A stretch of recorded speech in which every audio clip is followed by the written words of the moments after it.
दोस्तों आज हम आपके लिए दो ऐसे तगड़े फंड्स लेकर आए हैं जिसमें अगर आपके पास 1 लाख रुपए है तो आप इन दोनों फंड्स में 50,000 और 50,000 का लमसम करके यहां पर आप अच्छा खासा पैसा बना सकते हैं, बहुत मोटा पैसा बना सकते हैं। अगर आपके पास 1 लाख रुपए है तो 50,000 आप इस फंड में डाल सकते हैं, 50,000 रुपए आप इस फंड में डाल सकते हैं। दो फंड्स बताएंगे, इस लमसम करने के लिए ये दोनों फंड्स काफी अच्छे साबित हो सकते हैं आपके इन्वेस्टमेंट के लिए। तो वीडियो के लास्ट तक बने रहिए क्योंकि वीडियो बहुत ही इंपॉर्टेंट होने वाली है, बहुत ही जबरदस्त होने वाली है ये दो फंड्स। एक फंड हम बात करेंगे कि ये दोनों फंड्स कौन से हैं। अब देखिए दोनों जो फंड्स है वो फंडामेंटली स्ट्रांग फंड्स हम बताएंगे, आपको अच्छे रिटर्न देने वाले फंड्स बताएंगे जिनका पास्ट रिकॉर्ड बहुत अच्छा है, फंडामेंटली स्ट्रांग है, उनकी होल्डिंग्स बहुत अच्छी है, अच्छे अच्छे कंपनीज में इनका पैसा लगा हुआ है और अगर आप इसमें इन्वेस्ट करते हैं तो लॉन्ग रन में आपको बहुत अच्छा पैसा बनने का चांसेस रहेगा इन दोनों फंड्स में। अब दोनों ही फंड्स बहुत तगड़े हैं। मैं बात करूं, एक फंड हम आपको बताएंगे स्मॉल कैप कैटेगरी का, दूसरा जो फंड रहेगा वो सेक्टरियल फंड रहेगा। और दोनों ही फंड्स की हम बात करें होल्डिंग्स, आप जब देखेंगे इसकी होल्डिंग्स बहुत अच्छी होल्डिंग्स है, ठीक है, बहुत अच्छे अच्छे कंपनीज में इनका पैसा लगा हुआ है और अगर इसमें आप लगाते हैं इनका फंड मैनेजमेंट बहुत अच्छा है। तो चलिए हम पहले फंड की तरफ चलते हैं। पहला जो हमारा फंड रहेगा, हम आपको पहले फंड्स के नाम बताएंगे, फिर आपको बताएंगे कैसे आपका 1 लाख रुपए 2 करोड़ रुपए के आसपास बन जाएगा। 1 लाख रुपए 2 करोड़ रुपए के आसपास कैसे बनेगा वो भी हम आपको दिखाएंगे। पहले फंड्स के नाम सुन लीजिए, उसके बाद कैलकुलेशन सुनिएगा। तो पहला जो फंड है उसका नाम है कनारा रोबोको स्मॉल कैप फंड, ठीक है। अब कनारा रोबोको स्मॉल कैप फंड जो है, कनारा रोबोको ने रिटर्न की अगर हम बात करें, पहले रिटर्न देख लेते हैं। रिटर्न इसने दिया हुआ है 29% का, मतलब जब से ये फंड आया है मार्केट में तब से अगर इसका ओवरऑल रिटर्न की अगर हम बात करें तो 29% का रिटर्न इसने दिया हुआ है। पिछले 1 साल की अगर हम बात करें तो इसने 41% का रिटर्न दिया हुआ है और अगर पिछले 3 साल की बात करें तो इसने 33% का रिटर्न दिया हुआ है। तो रिटर्न के मामले में फंड बहुत अच्छा रिटर्न दिया हुआ है, लेकिन बेसिकली मैं वो बंदा हूं जो कभी भी सिर्फ रिटर्न देख के इन्वेस्टमेंट नहीं करता।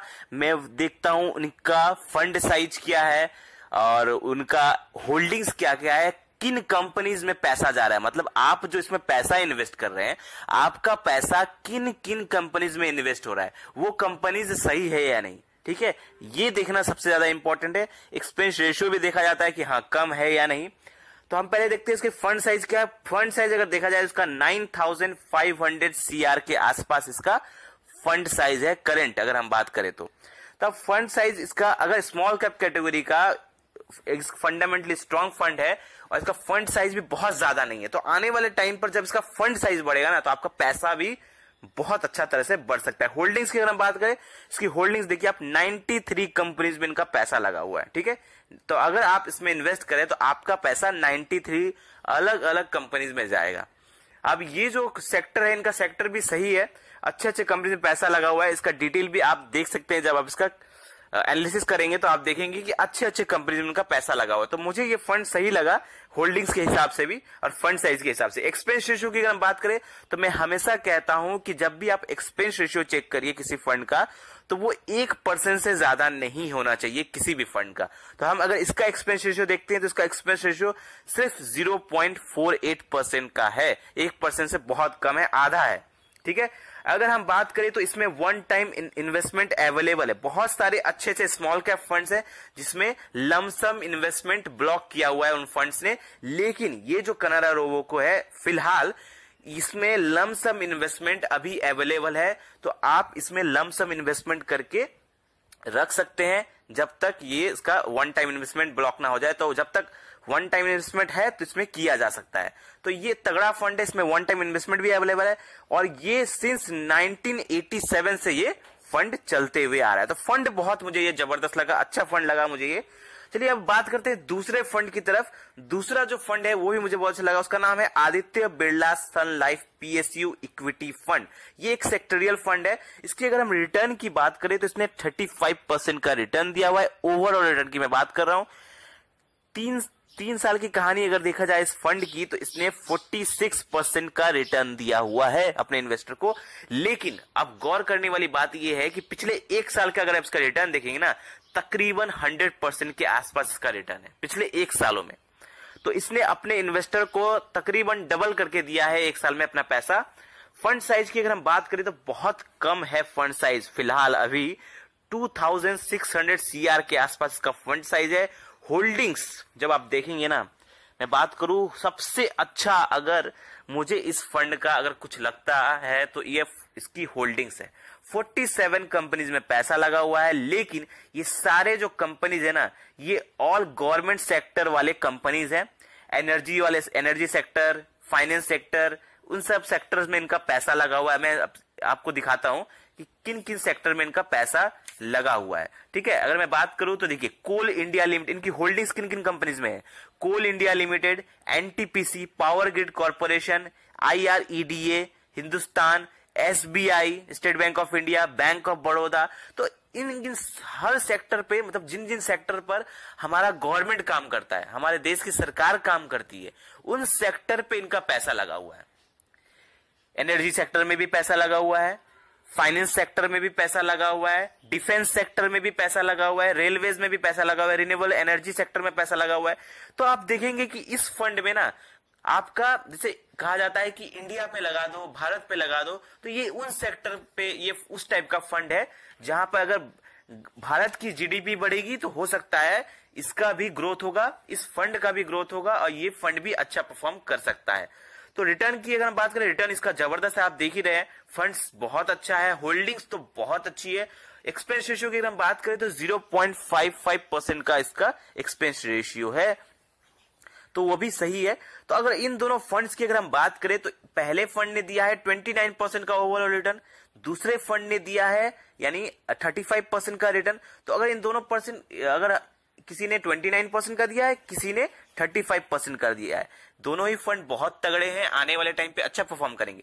तो चलिए हम कैलकुलेशन आपको दिखाते हैं कि अगर कोई इन फंड्स में 1 लाख रुपए इन्वेस्ट कर देता है, 50,000 इस फंड में, 50,000 इस फंड में, दोनों में 50,000 इन्वेस्ट करके अगर छोड़ देता है, तो आने वाले टाइम पर उसकी वैल्यू क्या होगी? आप सपोज करिए कि आपकी उम्र अगर 30 साल के आसपास है, अभी आपकी उम्र 30 साल है और अगर आपके पास 1 लाख रुपए है इन्वेस्ट करने को, तो अगर आप 50,000 इस फंड में डाल देते हैं, 50,000 इस फंड में डाल देते हैं, दोनों में डाल के अगर छोड़ देते हैं, तो 30 सालों में आपका वैल्यू कितना बनता है? मैं आपको यहाँ पे 2 सिनेरियो बताता हूं।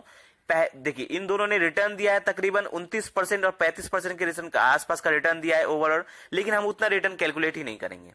हम रिटर्न कैलकुलेट करेंगे 25% का और 20% का। 2 सिनेरियो दिखाएंगे, एक 25% का, एक 20% का। तो अगर 25% का रिटर्न पकड़ते हैं, अगर आपकी उम्र 30 साल है, आप 30 साल के लिए इसमें इन्वेस्ट करके छोड़ देते हैं 1 लाख रुपए, 50,000 इसमें, 50,000 इसमें, और अगर इन दोनों फंड से मिला के अगर 25% का रिटर्न भी दिया, तो आपकी यहाँ पे कैलकुलेशन आपको दिख रहा होगा, यहाँ पर वैल्यू आपका बनता है 1 लाख रुपए आपने इन्वेस्ट किया और अगर 25% रिटर्न दे रहा है, तो 30 सालों में आपकी वैल्यू बनती है 8 करोड़ रुपए के आसपास। कितने रुपए बन रही है? 8 करोड़। सिर्फ 1 लाख रुपए इन्वेस्ट किया पैसा 8 करोड़ रुपए बन सकता है 30 सालों में, अगर ये 25% का रिटर्न देता है। अब बहुत सारे लोग कमेंट करेंगे, सर 25% का रिटर्न तो नहीं देगा, 25 इतना तो रिटर्न नहीं देता है। चलिए हम मानते, चलिए 25% का रिटर्न अगर नहीं भी देता, फंड्स बहुत जबरदस्त है, दे भी सकते हैं, क्योंकि इनका रिटर्न अगर पास देखेंगे तो अच्छा रिटर्न दिया हुआ है। लेकिन अगर चलिए 25% का रिटर्न नहीं भी देता है, आपकी बात मानते हैं, चलिए हम 20% का रिटर्न तो मान के चलते हैं, इतने अच्छे तगड़े फंड्स है, 20% का रिटर्न लॉन्ग रन में तो देना ही चाहिए। तो अगर 20% का रिटर्न भी अगर हम पकड़ते हैं, तो अगर यहां पर कोई 1 लाख रुपए इन्वेस्ट करता है, तो 30 सालों में 20% के रेट ऑफ रिटर्न के हिसाब से तकरीबन बनता है 2 करोड़ 37 लाख रुपए के आसपास। मतलब 2 करोड़ फिर भी आपका बन रहा है अगर आप सिर्फ 1 लाख रुपए एक बार इन्वेस्ट करके छोड़ देते हैं। तो सोचिए, अगर आपके पास टाइम है, अगर आपकी उम्र 30 साल के आसपास है, तो आपका बुढ़ापा कभी गरीबी में नहीं कटेगा, आपके पास बहुत पैसे होंगे अपने बाकी की जिंदगी, रिटायरमेंट के बाद की जिंदगी जीने के लिए। अगर आपके पास लमसम इन्वेस्टमेंट करने के लिए पैसा है, तो आप इन अच्छे फंड्स में इन्वेस्ट कर सकते हैं। बाकी इन्वेस्टमेंट करने के पहले अपनी रिसर्च जरूर करें, क्योंकि ये फंड्स जरूर मेरे लिए जबरदस्त है, लेकिन आप अपनी रिसर्च भी जरूर करें। चलिए, वीडियो अच्छा लगा हो तो लाइक करें और ऐसे ही अच्छे वीडियो पाने के लिए हमारे चैनल को सब्सक्राइब करें, हमें प्यार दे, ताकि हमें हौसला मिल सके कि हम और भी अच्छा वीडियो आप लोगों के लिए बना सके। धन्यवाद। जय हिंद।